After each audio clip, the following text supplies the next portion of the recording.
I was talking to some bureaucrats from Europe, and they were saying that the Indian Foreign Service is completely changed. They don't listen to anything. They're arrogant. Now they're just telling us what orders they're getting. There's no conversation. You can't do that. नमस्कार दोस्तों, स्वागत है आप सभी का India up front यानी कि बेबाक भारत पर। राहुल गांधी ने लंदन में आइडियाज ऑफ इंडिया एक प्रोग्राम हुआ था, कॉन्फ्रेंस हुआ था, और उसमें जो बातें उन्होंने कही उसके ऊपर काफी बहस छिड़ी हुई है। लेकिन अब जो एक रिपोर्ट सामने आ रही है, टाइम्स ऑफ इंडिया ने छापा है कि दरअसल ये जो कॉन्फ्रेंस किया गया था जिसमें राहुल गांधी बोलने गए थे और विपक्ष के कई नेता उसमें मौजूद थे, तृणमूल कांग्रेस से लेकर आरजेडी और कांग्रेस के तमाम नेता मौजूद थे, लेफ्ट पार्टीज के नेता मौजूद थे। दरअसल ये 2024 इलेक्शन को देखते हुए लेफ्ट पार्टीज और विपक्षी दलों की ऐसी कोशिश है जो भारत और भारत के इस वक्त की सरकार के खिलाफ माहौल बनाया जाए, और बाकायदा लंदन में इसको लेकर के ये किया गया था। इसका एक मकसद ये भी था, जो आर्टिकल की आप ये कॉपी देख रहे हैं टाइम्स ऑफ इंडिया ने छापी है, इसमें इसका मकसद ये था कि एक ऐसा नैरेटिव सेट किया जाए लेफ्ट पार्टीज, खास करके जो लंदन की लेफ्ट पार्टीज है, ब्रिटेन की लेफ्ट पार्टीज है, उनके साथ अलायंस करके एक ऐसा माहौल दुनिया भर में बनाया जाए जिससे ये लगे कि भारत की सरकार गलत है, जो वो काम कर रही है वो गलत है, और उसके खिलाफ तमाम तरह की इसलिए बातें कही गई। लेकिन राहुल गांधी तो राहुल गांधी हैं, उन्होंने अपना इसमें तड़का लगा दिया। अब उस तड़के को लेकर के जो विवाद हो रहा है, जो उन्होंने आईएफएस को लेकर के कहा, जो उन्होंने कॉन्स्टिट्यूशन को लेकर के कहा, जो उन्होंने देश राष्ट्र वर्सेस राज्य को लेकर के जो उन्होंने बातें कही, उन्होंने चाइना बॉर्डर को लेकर के बातें कही, एक एक बातों को का विश्लेषण हम करेंगे कि उन्होंने क्या बातें कही और क्या सच है। एक व्यक्ति जो प्राइम मिनिस्टर बनना चाह रहा है वो किसी विदेशी धरती पर जाकर जब देश के खिलाफ बातें करता है और वो भी ऐसी गंभीर बातें करता है तो बड़े सवाल खड़े होते हैं और उसकी समीक्षा जरूरी है। तो मैं एक एक करके एक एक बिंदु की जल्दी में बात करूंगा, लेकिन उससे पहले आपसे गुजारिश है कि इंडिया फ्रंट यानी बेबाक भारत को आप लाइक कीजिए। आप जब तलाशेंगे इसको यूट्यूब पर तो India up front Ajay Jha नाम से मिलेगा या बेबाक भारत अजय झा नाम से मिलेगा, और सब्सक्राइब कीजिए। उसके बाद जो बेल आइकन आता है उसे जरूर दबा दीजिए ताकि आपको हर वीडियो की जानकारी सबसे पहले मिल पाए। दोस्तों, आइडियाज ऑफ इंडिया यानी कि भारत के लिए विचार सम्मेलन में राहुल गांधी बोलने गए थे। उन्होंने जो कहा यूरोप के व्यापार नीति और इन तमाम चीजों को लेकर के तो बातें उन्होंने की ही, लेकिन संवाद के दौरान राहुल गांधी ने भारतीय विदेश सेवा को लेकर के जो कमेंट किया है जिस पर काफी बहस हो रही है, उस पर ज्यादा मैं नहीं बताऊंगा क्योंकि वो ऑलरेडी आप उस पर काफी कुछ सुन चुके हैं। बस मैं इतना कह दूंगा कि इसको लेकर के जो जयशंकर है हमारे विदेश मंत्री है और खुद आईएफएस ऑफिसर रहे हैं, बहुत ही आला दर्जे के, बहुत ही इंटेलिजेंट, कई सारे मामलों को उन्होंने हैंडल किया है अंतरराष्ट्रीय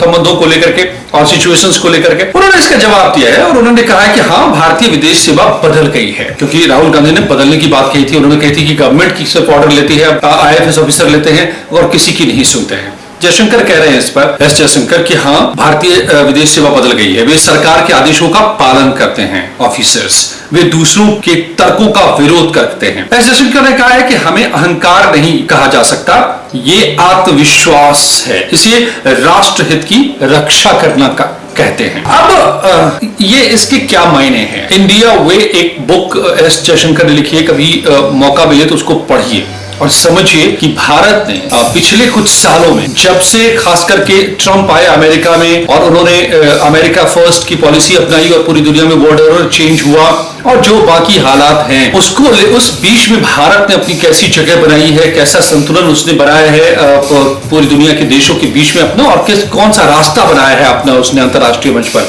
इसी पर वो किताब है इंडिया वे, जो कि बेहद ही पढ़ने लायक किताब है, समझने लायक किताब है। एस जयशंकर उसके लेखक हैं और वो जब ये बात कह रहे हैं कि आत्मविश्वास बढ़ा है, कॉन्फिडेंस बढ़ा है, तो इसके भी बड़े मायने हैं। आपको याद होगा कि पहले भारत और पाकिस्तान में तलखी होती थी कांग्रेस की सरकारों के जमाने में, तो दौड़े जाते थे अमेरिका, यहाँ के प्राइम मिनिस्टर, वहां के प्राइम मिनिस्टर, और वहां गुहार लगाते थे, हमें बचाइए, देखिए अमेरिका पाकिस्तान ये कर रहा है, वो कर रहा है, ऐसा कर रहा है, वैसा कर रहा है। अपनी बातें कहने के लिए पता नहीं कितनी बातें कितनी लॉबिंग करनी पड़ती थी अमेरिका में जाकर के, पैसे खर्च करके, ताकि वहां के राष्ट्रपति तक, वहां की पॉलिसी जो बनाने वाले हैं उन तक पहुंच पाए यहाँ की सरकार। एक समझौता करने के लिए, एटॉमिक न्यूक्लियर डील करने के लिए कितना पापड़ धकेलना पड़ा था मनमोहन सिंह तक को, जबकि उनकी अपनी साख थी अंतर्राष्ट्रीय स्तर पर एक एकेडमिशियन के तौर पर भी। वही अब इस वक्त के प्राइम मिनिस्टर क्या कर रहे हैं अमेरिका में जा करके और वहां के प्रेसिडेंट के साथ, यह आप देख रहे हैं कि बल्कि यहां के प्राइम मिनिस्टर यानी मोदी से कैंपेन अपना करवाते हैं वहां के प्रेसिडेंट। पूरी तरह से सिक्का बदल चुका है। ओबामा के पीठ पर थपकी देते हुए मोदी टहलते हैं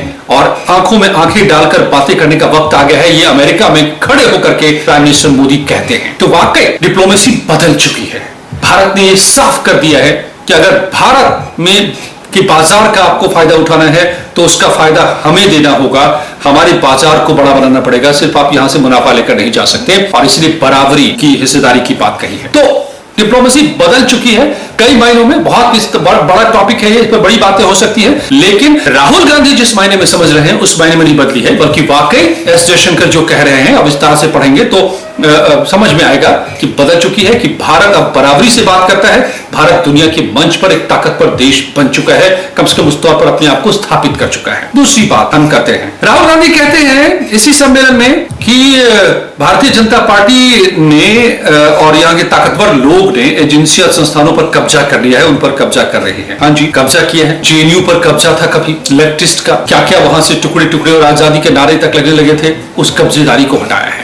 हिस्ट्री पर कब्जा कर लिया था। कांग्रेस के जमाने में हिस्ट्री लिखवाई गई, हिस्ट्री में ऐसे पार्ट्स जोड़े गए जिसने पूरे हिस्ट्री को ही बदल कर रख दिया। भारत आपको उस हिस्ट्री में औरंगजेब की तारीख तो मिल जाएगी, उसको सेकुलर बताने वाले तो हिस्टोरियन मिल जाएंगे लेफ्ट वाले वो, लेकिन बाजीराव पेशवा को बताने वाले कोई नहीं मिलेंगे। पेशवा सदाशिव राव भाव को बताने वाले कोई नहीं मिलेंगे, जिसने दिल्ली के तख्त पर कब्जा कर लिया था। हमारे शूरवीरों की चर्चा नहीं मिलेगी उस हिस्ट्री में। तो वो जो हिस्ट्री थी ना राहुल जी, उस हिस्ट्री को और ऐसे जो संस्थान बनाए थे ना आपने, जहां पर सिर्फ वही बातें की गई थी जो आपकी पॉलिटिक्स को सूट करता हो, हाँ, उसे बदला जा रहा है डेफिनेटली। इसके बाद कहते हैं इसी कॉन्फ्रेंस में राहुल गांधी पाकिस्तान के अलावा श्रीलंका से भी तुलना कर दी भारत की, और मोदी पर निशाना साधते हुए कहा कि आइडिया फॉर इंडिया कॉन्क्लेव में राहुल गांधी ने कहा कि भारत में मीडिया एक तरफ खड़ा होकर काम कर रहा है। राहुल जी, पता है हर हफ्ते, मैं ये नहीं कहता कि सभी मीडिया सारी बातें सही कर रहा है या गलत ही कर रहा है, लेकिन हर हफ्ते ना मीडिया की टीआरपी आती है। टीआरपी का मतलब होता है कि किस चैनल को,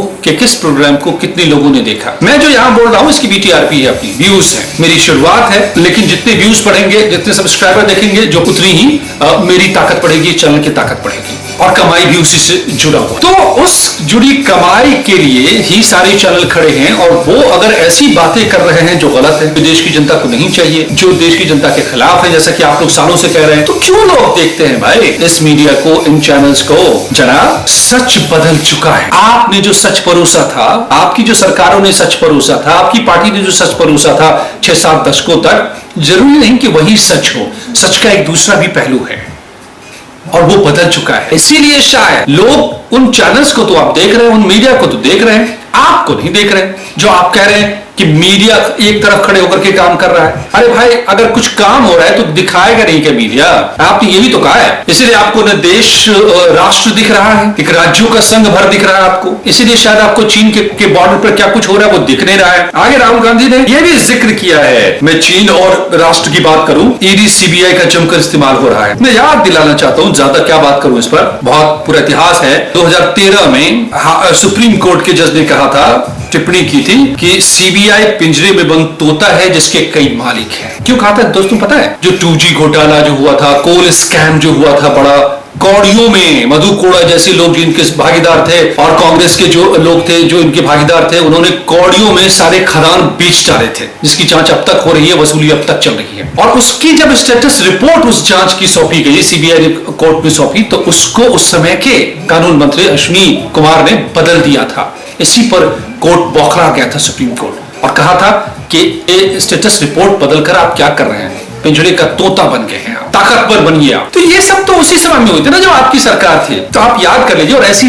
अनगिनत चीजें हैं। नाउ आगे की बात नहीं करो, चीन की सीमा की बात अपने राहुल जी ने की है लंदन में बैठ करके, कि चीन बहुत कुछ कर रहा है बॉर्डर पर, कह रहे हैं राहुल गांधी। लद्दाख में यूक्रेन जैसे हालात हैं, चीन बॉर्डर पर विकास कर रहा है, पीएम मोदी चीन का नाम तक नहीं ले रहे हैं। सच क्या है? भारत चीन बॉर्डर पर अब पलक झपकते भारतीय सेना पहुंच जाएगी। ये मैं हेडलाइन बता रहा हूं जो पब्लिश्ड हैं। बॉर्डर रोड ऑर्गेनाइजेशन ने उत्तराखंड में चीन पर सामरिक महत्व की 14 नई सड़क, 2 सुरंग और 5 हेलीपैड निर्माण का खाका तैयार किया। 2020 का एक आर्टिकल बता रहा हूं कि कुल 73 सड़कों का निर्माण होना है लद्दाख वाले इलाके में, उस पूरे इलाके में 12 सड़कों पर CPWD और बाकी पर BRO बॉर्डर रोड ऑर्गेनाइजेशन काम कर रहा है। पूरे चीन बॉर्डर पर पहली बार ऐसा हुआ है जो अब तक कांग्रेस के दौरान कभी नहीं हुआ। वहां तक सेना पहुंच ही नहीं सकती थी, इसलिए चीन की जब सेना आई ना भारत में, तो भारतीय सैनिक वहां तक पहुंच ही नहीं पा रहे थे अपने सैनिकों तक। वहां तक उनको राशन नहीं पहुंचा पाए थे और बुरी तरह से हार हुई थी 62 में, अगर आपको याद हो, जिसके सदमे में नेहरू जी चल ही बसे।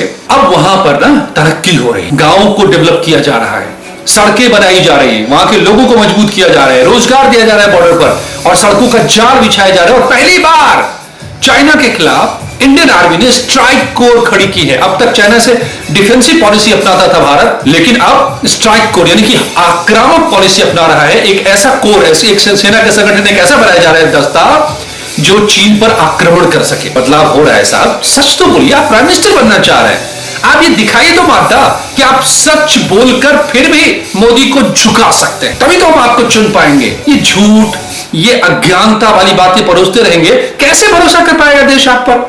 राहुल जी, हम ये कभी नहीं चाहते कि एक ही पार्टी और एक ही नेता की सरकार हमेशा के लिए रह जाए। ये तो बड़ा खतरनाक हो जाएगा, फिर तो ये मोनोक्रेटिक हो जाएगा, ये डेमोक्रेसी नहीं रह जाएगी। आप या आपकी पार्टी से कोई बात तो कीजिए। चीन की बात ये हुई। अब मैं आपको ये भी बता दूं कि भारत एक राष्ट्र नहीं है, राहुल जी ने कहा है। उन्होंने कहा कि ये राज्यों का संघ है। मैं ये इस पर आगे कहूं, इससे पहले मैं बता दूं जो कई लोगों ने रिएक्ट किया है और लिखा है कि प्रस्तावना क्या है भारत की। हम भारत के लोग भारत को एक संपूर्ण प्रभुत्व संपन्न, समाजवादी, पंथ निरपेक्ष, लोकतंत्रात्मक गणराज्य बनाने के लिए और उसके समस्त नागरिकों को सामाजिक, आर्थिक और राजनीतिक न्याय, विचार, अभिव्यक्ति, विश्वास, धर्म और उपासना की स्वतंत्रता, प्रतिष्ठा और अवसर की समता प्राप्त करने के लिए तथा उन सब में व्यक्ति की गरिमा और राष्ट्र की एकता और अखंडता सुनिश्चित करने वाली बंधुत्व बढ़ाने के लिए दृढ़ संकल्पित होकर अपनी संविधान सभा में आज तारीख 26 नवंबर 1949 स्पीच, जो कि